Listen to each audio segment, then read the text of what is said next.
One day, the king of the Portuguese said to his council,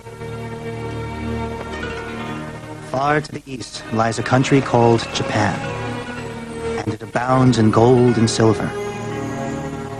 Why should not that land be added to my domains? The best way to make ourselves masters of the land is by means of our religion, and then send in the army." The shogun, Tokugawa Ieyasu, and his legions of samurai warriors were undaunted by warnings of foreign invasion. He was a strong leader and had brought peace and prosperity to the war-torn land of Japan. Yet foreign ambitions and internal unrest remained direct threats to his rule. As Japan deferred to the will of the shogun, eyewitnesses wrote of these remarkable times. These are their memoirs, the testimonies of Japan's secret empire.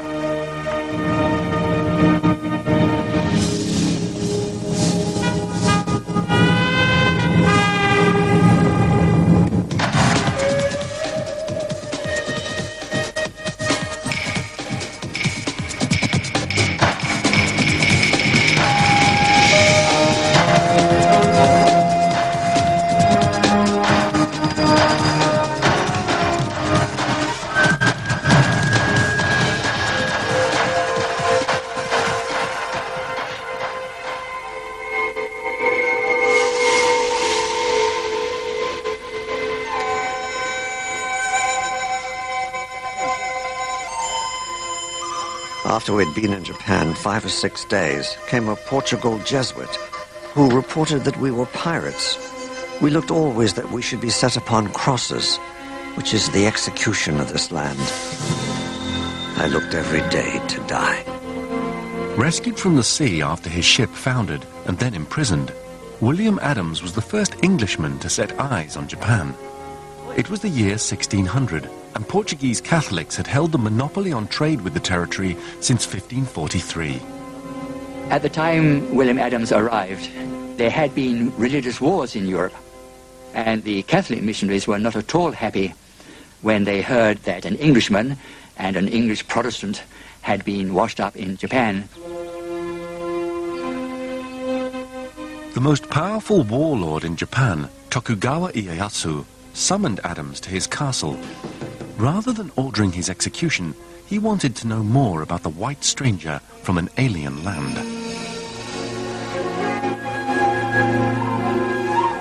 The summons was highly unusual, as only the most senior officials and high-ranking nobles were ever received by the great man himself.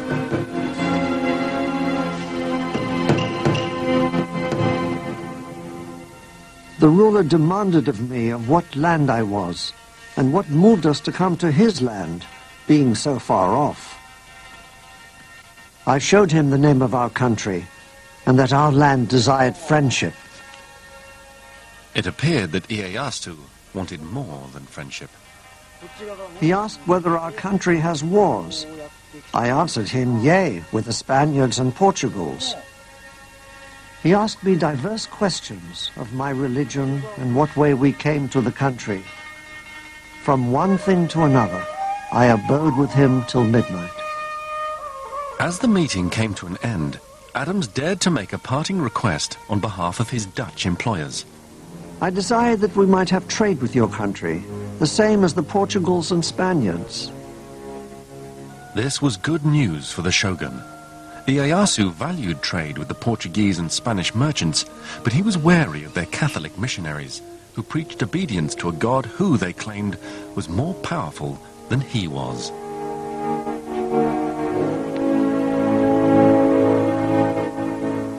To bypass these zealots, whom he considered a threat to his authority, Ieyasu desired to have a fleet of merchant ships of his own. William Adams had the skills he required.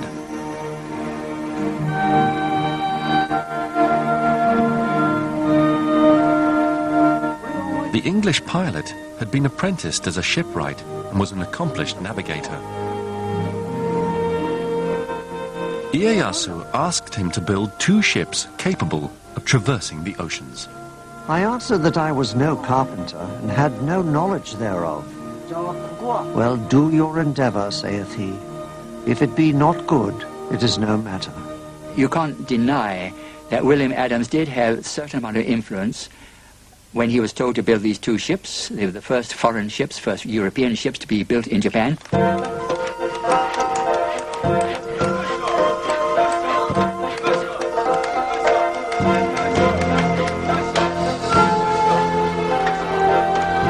They were built with Japanese workers, of course, under his supervision.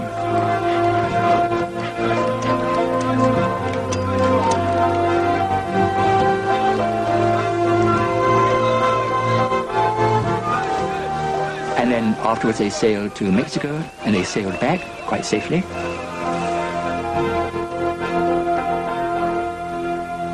The ships gave Ieyasu the leverage he needed.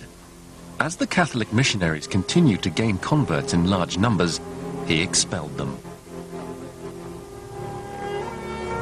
Life was complicated enough without these pesky foreigners interfering. And so that probably was the reason why he did not want Christians in Japan. Ieyasu replaced his Catholic interpreter with William Adams, who quickly became fluent in Japanese. He was a Protestant, of course. Ieyasu knew that he had no interest in helping the missionaries, and so he was rather a valuable man to have around. Ieyasu wanted to trade with the West, but on his own terms. Adams convinced the shogun that the Protestants of Holland had no desire to convert his people to their religion. So Ieyasu appointed him as his commercial agent, and Adams negotiated favorable terms for the recently formed and rapidly growing Dutch East India Company. The Hollanders be now settled, and I have got them trading privileges as the Spaniards and Portugals could never get in their 50 years in Japan.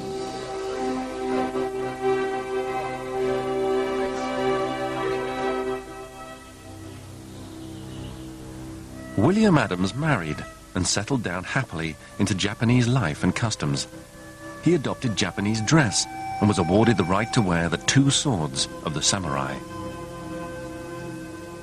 And he was given an estate with about 70 or 80 servants, which is pretty good, far better than his standard of living in England would have been, of course. And I think towards the end he lost his desire to go back to England, because he would just be a working class man in England, where back in Japan he has 80 servants to wait and hand or foot on him.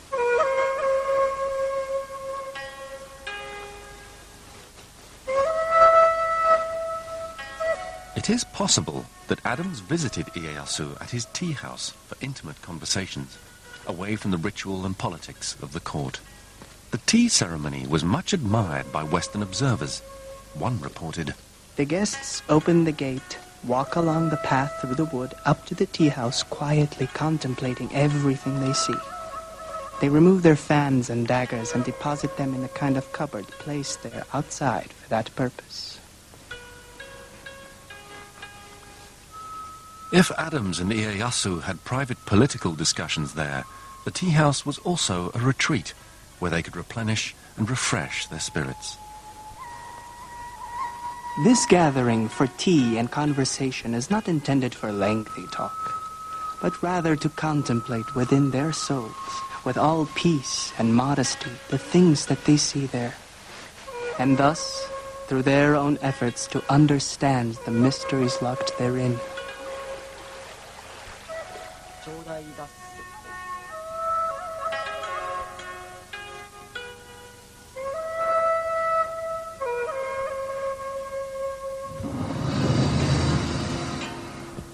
Unsettling foreign influences could certainly jeopardize